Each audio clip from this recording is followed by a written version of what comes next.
வணக்கம். All in once one devotion சேனலுக்கு உங்களை அன்புடன் வரவேற்கிறேன். இன்றைக்கி நம்மளுடைய சேனலில் நம்ம அயோத்தியாவில் இருக்கின்ற சரையூ நதி, அந்த சரையூ நதியை நம்ம பார்த்துட்டு நம்ம இப்போ ராமர் பட்டாபிஷேக கோவிலுக்கு தான் வந்திருக்கோங்க. இப்போது அதற்கு முன்னால் நம்முடைய சேனலில் தான் ஃபர்ஸ்ட் டைம் பார்க்குறவங்களா இருந்தாலும் சரி, சப்ஸ்கிரைப் பண்ணாமல் பார்க்குறவங்களா இருந்தாலும் சரி, நம்ம சேனலை சப்ஸ்கிரைப் பண்ணிக்கோங்க.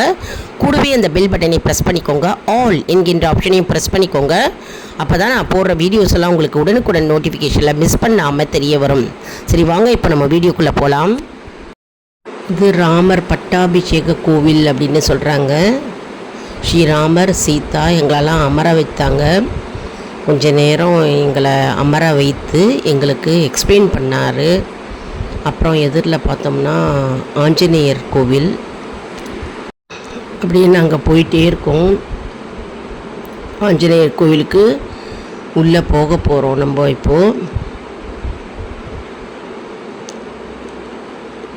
உள்ளே போனோடனே பெரிய ஹாலுங்க, ரொம்ப பெருசாக இருந்தது. அங்கே சைடெல்லாம் எல்லா கொலு வைக்கிற மாதிரி நிறைய ஹிஸ்டாரிக்கல் ஸ்டாச்சூஸ் இருந்தது.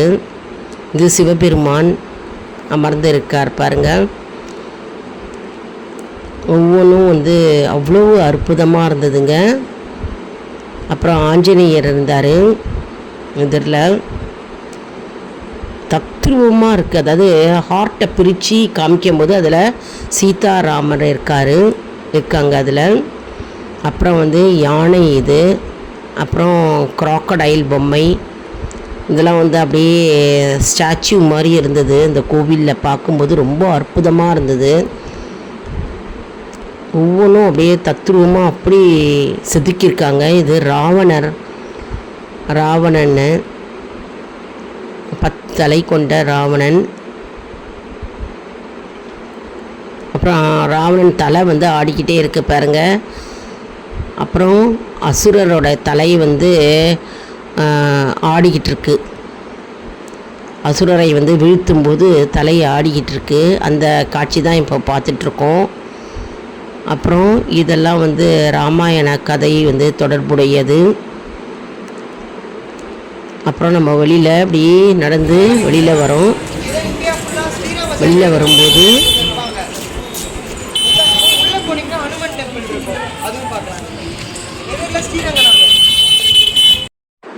இதில் பார்த்தோம்னா அவ்வளவு அடுக்கி வச்சுருக்காங்கங்க, பைலாக. அதாவது இப்போ பார்த்துட்ருக்கிறது ஸ்ரீராம ஜெயம் எழுதின மூட்டைகள். அதெல்லாம் உலகத்தில் எல்லோரும் எழுதியிருப்பாங்க இல்லையா, அதை எழுதின புத்தகங்களை இங்கே சேகரித்து வச்சுருக்குறாங்க. அதுதான் இப்போ ரெட்டு எல்லோ கலரில் அதெல்லாம் ஸ்ரீராம ஜெயம் மூட்டைகள் நம்ம பார்க்கறது. எல்லா புக்ஸும் இங்கே வந்துடும் பகவான் சன்னதிக்கு. ஸ்ரீராம ஜெயம் 108 1008 எழுதுவாங்க இல்லையா, பிரார்த்தனையை செஞ்சுட்டு அதெல்லாம் கொண்டு இந்த கோவிலில் இங்கே வச்சுடுவாங்க. அதுதான் மூட்டையாக இங்கே இருக்குது. ஸ்ரீராம ஜெயம் எழுதின புக்கு இங்கே இருக்குது.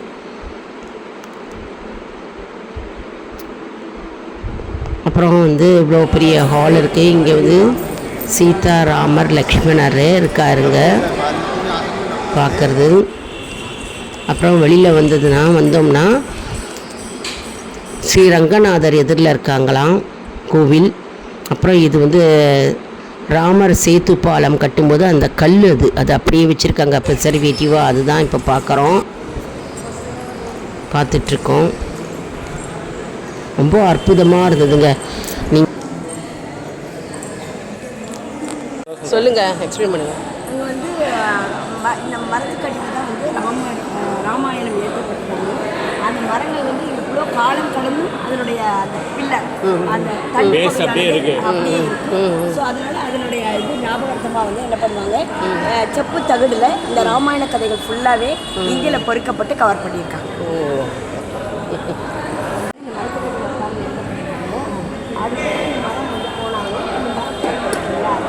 அப்படியே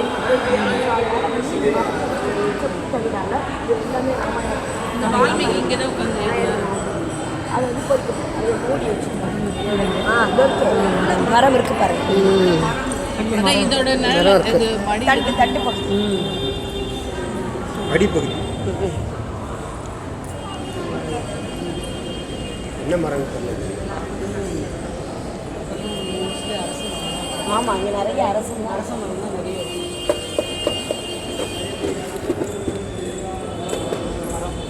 வால்மீகி உட்காந்து எழுதுறாங்க. நீங்களும் காசி கயா அயோத்தியா போகும்போது கண்டிப்பாக வந்து அயோத்தியா வந்து சரையு நதி பார்த்த பிறகு இந்த கோவிலை மிஸ் பண்ணக்கூடாதுங்க. ராமர் பட்டாபிஷேகம், அப்புறம் சீதா தேவியோடைய கிச்சன் அதெல்லாம் காட்டுறாங்க. அங்கே அருமையாக இருந்தது. ஆஞ்சநேயர் பாருங்க, ஆஞ்சநேயரை பார்க்கலாம், அருமையாக இருக்குங்க. கோவிலே வந்து அப்படியே நமக்கு கோவிலை பார்க்க பார்க்க மனசு வந்து நமக்கு அமைதியாக சாந்தம் அடையும் மற்றும் நமக்கு ஸ்ட்ரெஸ் இல்லாமல் இருக்கும். குடும்பத்தோடு நம்ம வந்து கண்டிப்பாக இந்த கோவில்லாம் வந்து பார்க்க வேண்டிய ஒன்று. வாழ்க்கையிலேயே புண்ணிய ஸ்தலங்கள், நம்ம புண்ணிய ஸ்தலங்களுக்கு போயிட்டு வந்தாலே நமக்கு வந்து வாழ்க்கையில் நல்லது நடக்கும். எப்போவுமே நம்ம சேனலில் ஆல் இன் ஒன் ஜோன் சேனலில் வந்து ஏற்கனவே வந்து காசி யாத்திரை வீடியோஸ் அப்லோடு பண்ணியிருக்கோம், கயா யாத்திரை அப்லோடு பண்ணியிருக்கோம், அப்புறம் வந்து பாதாள ஆஞ்சநேயர் கோவில் வந்து அதை அப்லோடு பண்ணியிருக்கோம், எக்ஸ்ப்ளனேஷனோடு இருக்குங்க. அதுக்கப்புறம் வந்து நிறைய வீடியோஸ் வந்து அப்லோடு பண்ணியிருக்கோங்க. போட்டிங் அப்லோடு பண்ணியிருக்கோம், காசி ஷாப்பிங் அப்லோடு பண்ணியிருக்கோம். யாரெல்லாம் இந்த வீடியோ முதல் தடவை பார்க்குறீங்களோ அவசியம் சப்ஸ்கிரைப் பண்ணிவிட்டு பாருங்கங்க. எல்லா வீடியோஸும் உங்களுக்கு உடனுக்குடன் நோட்டிஃபிகேஷனில் மிஸ் பண்ணாமல் தெரிய வருங்க. ஏற்கனவே சப்ஸ்கிரைப் பண்ணிவிட்டு பார்க்குறவங்களுக்கு வந்து உங்களுக்கு ரெகுலராக பார்க்குறவங்களுக்கு உங்களுக்கு ஏற்கனவே தெரிய வரும், தெரிஞ்சிருக்கும் உங்களுக்கு.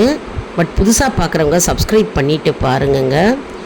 எல்லா வீடியோஸும் அப்லோட் பண்ணியிருக்கோம். நாங்கள் டூர் போனோம். மொத்தம் நாங்கள் 90 பேர், 45 பேர் குரூப் 1 பஸ்ஸு, குரூப் 2 பஸ்ஸு வந்து இன்னொரு 45 பேர். அதனால் குரூப் 1 குரூப் 2வாக பிரிச்சுட்டாங்க.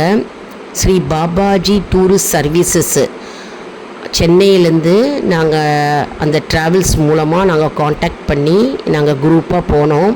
எல்லா இடமும் பார்த்தோங்க. ரொம்ப அருமையாக இருந்ததுங்க. காசி, கயா, அலகாபாடு, புத்தகயா மற்றும் பிரயாக்ராஜ், திரிவேணி சங்கமம், அப்புறம் சரையு நதி, அப்புறம் பக்கத்தில் வந்து இப்போ நீங்கள் பார்த்துட்ருக்கீங்க பார்த்தீங்களா ராமர் பட்டாபிஷேக கோவில், ஆஞ்சநேயர் கோவில் எல்லாம் வந்து பார்த்தோங்க.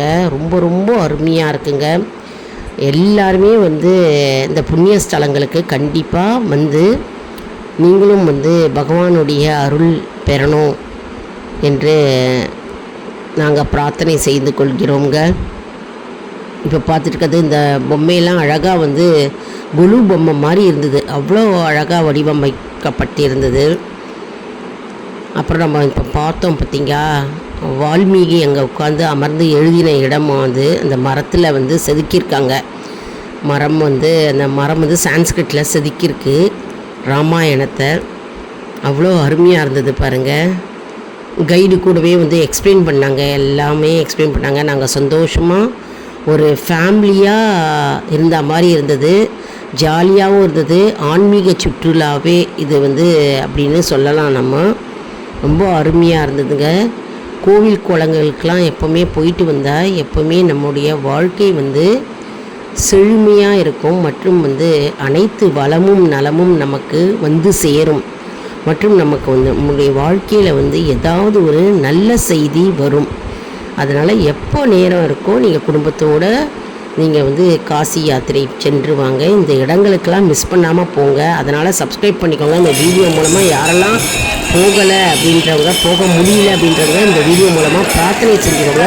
உங்களுடைய பிரார்த்தனைகள் அனைத்தும் வந்து அப்படியே பகவான் நிறைவேற்றி கொடுப்பார். அதனால் இந்த வீடியோ வந்து உங்களுக்கு ஒரு வரப்பிரசாதமாக இருக்கும்.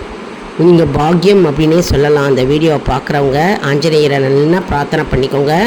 ஆஞ்சநேயர் அருளால் உங்களுடைய பிரார்த்தனைகள் அனைத்தும் நிறைவேறும். என்ன அன்புகளே, இந்த வீடியோ உங்களுக்கு மிகவும் பயனுள்ளதாக இருக்கும் என்று நான் நம்புகிறேன். இந்த வீடியோவுக்கு ஒரு லைக் கொடுங்க. இதை மற்றவர்களுக்கும் ஷேர் செய்யுங்கள், அவர்களும் பலனடையட்டும். நிறைய பேருக்கு ஷேர் பண்ணுங்க. அதாவது இந்த கோயிலுக்கு வரணும் அப்படின்னு நினச்சிட்டு இருப்பாங்க இல்லையா, இந்த கோவில்லாம் நம்ம போகணும் அப்படின்னு நினச்சிட்டு இருப்பாங்க இல்லையா, அவங்க வந்து எப்படி போகிறது, நம்ம வந்து என்னென்னலாம் ப்ளேஸஸ் பார்க்கணும் அப்படின்னு தெரியாது இல்லையா. இந்த வீடியோ மூலமாக அவங்கெல்லாம் வந்து பலன் அடையும் போது நமக்கு தானாகவே நமக்கு வந்து பலன் வந்து சேரும். நம்மளுடைய பக்தி வந்து பெருகும். கோவில்களுக்கெல்லாம் போக போக நமக்கு பக்தி பெருகும். நம் மனம் வந்து அமைதி பெறும். நம்மளுடைய குடும்ப வாழ்க்கை சந்தோஷமும் நிம்மதியும் பெறும். லைக் பண்ணுங்கள், ஷேர் பண்ணுங்கள், சப்ஸ்கிரைப். நன்றி.